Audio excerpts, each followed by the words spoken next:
Have you ever felt like your heart was quietly breaking, but no one noticed? You go through the motions of the day. You smile when people expect you to smile. You reply with, "I'm okay," because you don't even know how to explain what's really going on inside. But deep down, you feel hollow. You feel tired in a way that sleep doesn't fix. You feel like the world is moving on and you're just standing still, trying to catch your breath. Maybe you've felt invisible in a crowd. Maybe you've cried silently into your pillow, hoping no one hears. Or maybe you've stopped crying altogether because even your tears feel tired now. And you wonder, where is Allah in all this? Why does He feel so far when you need Him the most? So if that's something your heart whispers in the quiet, then this message is for you. Because you're not weak, you're not broken, and you're certainly not forgotten. In fact, what if I told you that these feelings you're struggling with aren't signs of distance from Allah? They might actually be signs that He's closer to you than ever.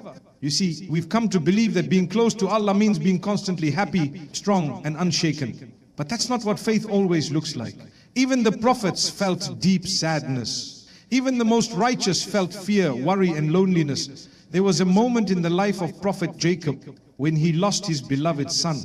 And in his grief, he said, "I only complain of my sorrow and my sadness to Allah." He didn't hide his pain. He took it to the one who understands it completely. That's what you're allowed to do. That's what your heart is being called to do. Because sometimes the emotions we're most ashamed of, the ones we bury and try to silence, are actually the heart's way of reaching for Allah. When you cry alone in the dark, when you whisper a dua with trembling lips, when you feel like no one understands you, Allah does. He sees every tear.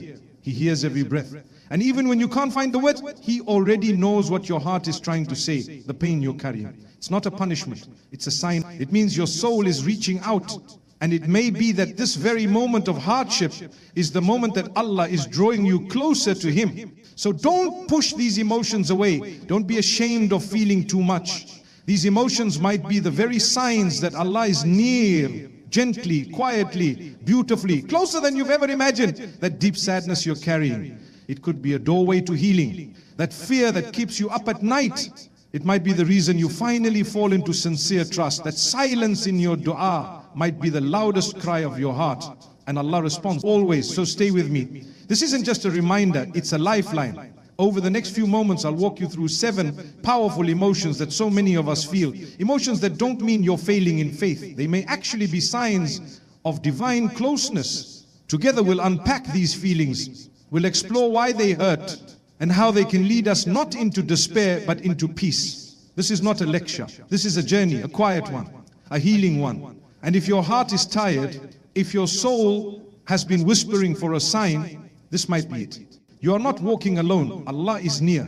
And every emotion you're feeling might be His way of calling you back to Him. Let's walk through this together. There's something that many of us silently carry, a question we're often too afraid to ask out loud. If I'm trying so hard to be close to Allah, then why do I feel so distant from Him? You pray, you make dua, you try to be a better person, but still the pain lingers. The anxiety doesn't stop, the heartbreak doesn't heal. And after a while you start to wonder, is this a sign that my faith is weak? That Allah is displeased with me? But that couldn't be further from the truth. Emotional struggle is not spiritual failure. It's human, it's real, and it can even be sacred. That trusting Allah means never crying. That true belief means always having clarity, confidence, and peace. But when you open the stories of the prophets, when you look at the lives of the most beloved souls to Allah, you'll find tears. You'll find moments of deep sadness. You'll find silent prayers in the middle of the night. Not for more blessings, but just for strength to keep going. Even the most righteous hearts have broken.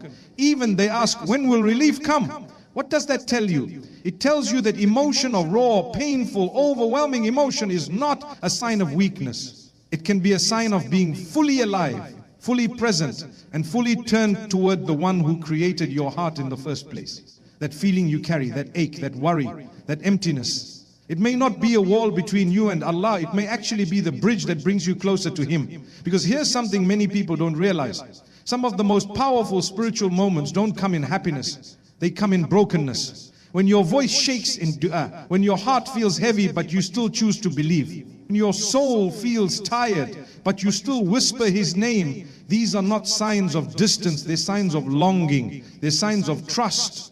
They are signs that your heart is still reaching for Allah even when everything around you feels like it's falling apart. You see, emotions aren't the enemy, they're the language of the soul. And when you feel deeply, when you feel sadness, fear, confusion, guilt, or even numbness, those emotions are calling you to pause, to reflect, to reconnect. They are not here to destroy you, they're here to remind you you are not alone in your pain. So many of us carry quiet battles. We put on smiles and carry responsibilities. We show up every day even when our hearts are heavy. And in all of that, we forget Allah sees what others don't. He knows what the world overlooks. He knows the nights you've cried. He knows the effort you've made. He knows how hard it is to keep believing when nothing makes sense. And He is near. The Quran tells us clearly, indeed, with hardship comes ease. Not after hardship, with it meaning while you are in pain, ease is already surrounding you. While you're crying, healing is already unfolding. While you're feeling distant, mercy is already close. That's the message we need to remember. Your emotions are not problems to be fixed, they are signs to be honored. They are spiritual invitation calling you back to your Lord. So in this video we're going to look at 7 specific emotions, 7 feelings that many of us struggle with quietly, believing they make us less faithful, less strong, less worthy. But what if these emotions are actually gifts? What if feeling deeply is a sign that Allah is softening your heart? What if sadness is preparing you for peace? What if silence is drawing you into remembrance? We'll explore that gently, honestly, and together. Each emotion we talk about will come with comfort, with perspective, with a reminder that even in your lowest moments, Allah is never far, He's closer to you than you realize. And these emotions, they might be the very signs your heart has been waiting for. Now that we understand emotions aren't something to be ashamed of, but signs that Allah may be closer than we think. Let's walk through 7 specific emotions many of us feel and explore how they can actually bring us nearer to Allah. These are not random feelings, they are powerful spiritual invitations calling you back to peace, back to healing, and back to your Creator. Let's begin with the first one. You're in your room, alone, everyone's asleep, and for some reason, your heart just can't hold it in anymore. The tears come, and no one sees them. No one hears your pain. But Allah does. These moments, these tears are not wasted. They are the purest conversations between you and the one who knows your heart better than you do. Prophet Muhammad once said, there are 2 eyes that the fire will never touch. One that cries out of fear and love for Allah. That means every tear shed in honesty counts. Even when you don't say a word, Allah hears what the soul is saying. So let them fall. Don't wipe them away in shame and your healing. There's a kind of emptiness that comes after doing something you regret. You feel distant, dirty, unworthy. You wonder if Allah will ever forgive you. But that guilt, that discomfort, that's not rejection, that's your heart trying to return. He said, all my servants. So if you're feeling empty after falling, know that this is the moment to turn back, say a sincere dua, ask for forgiveness, and know that Allah is not tired of you even if you are tired of yourself. There are days when the sadness just feels too heavy. You don't want to get out of bed. Nothing excites you. Everything feels gray. You might even feel guilty, like, why am I sad when I should be grateful? But sadness is not a sign of ingratitude. As part of being human, even Mary, one of the most honored women in history, felt overwhelmed. She once cried, I wish I had died before this. Not because she lacked faith, but because the pain was real. If you feel overwhelmed, know this. You are allowed to grieve. You are allowed to rest. You are allowed to feel broken. And Allah in His mercy is near, especially when you feel most fragile.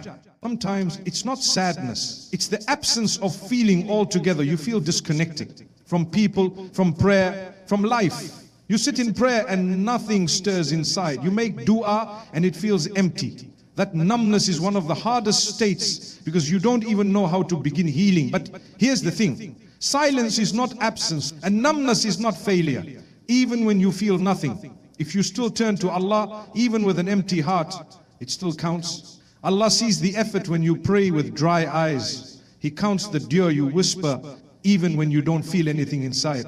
Your faith is not measured by how emotional you feel. It's measured by your effort. Even in the quiet, you see someone else's life, their success, their marriage, their children, their ease, and a small part of you feels bitter, sad, left behind. Then you feel guilty for even feeling that way. But here's the truth, feeling jealousy doesn't make you a bad person. It makes you human. What matters is what you do with that feeling. Instead of sitting in comparison, turn it into awe. Instead of resenting someone, say, Allah, grant me peace in what you've written for me. And bless them too. And remind yourself, what's written for you is coming. And what you see online or around you is never the full story. You're doing everything right, but the future still scares you. What if I never get married? What if I fail again? What if nothing ever changes? This fear isn't a lack of faith. It's a sign that you care, that you're aware. But here's the comfort. The future is not in your hands. It never was. It belongs to the one who has always taken care of you. Allah says, and whoever trusts in Allah, He is enough for them. So take one day at a time. Make your plans, but hold them loosely. Trust that what missed you was never meant for you, and what's meant for you is already written. After days of anxiety, stress and chaos, there's a moment where you just feel calm. Not because things got better, but because something inside you let go. That calm, that unexpected peace is a sign. It's not random, it's not coincidence. It's mercy. It's Allah giving your heart a break, a breath, a moment to recharge, cherish it, even if it's brief, even if it only lasts a few hours. It's a reminder that healing is possible, that Allah hasn't forgotten you, that your heart still knows how to breathe these 7 emotions.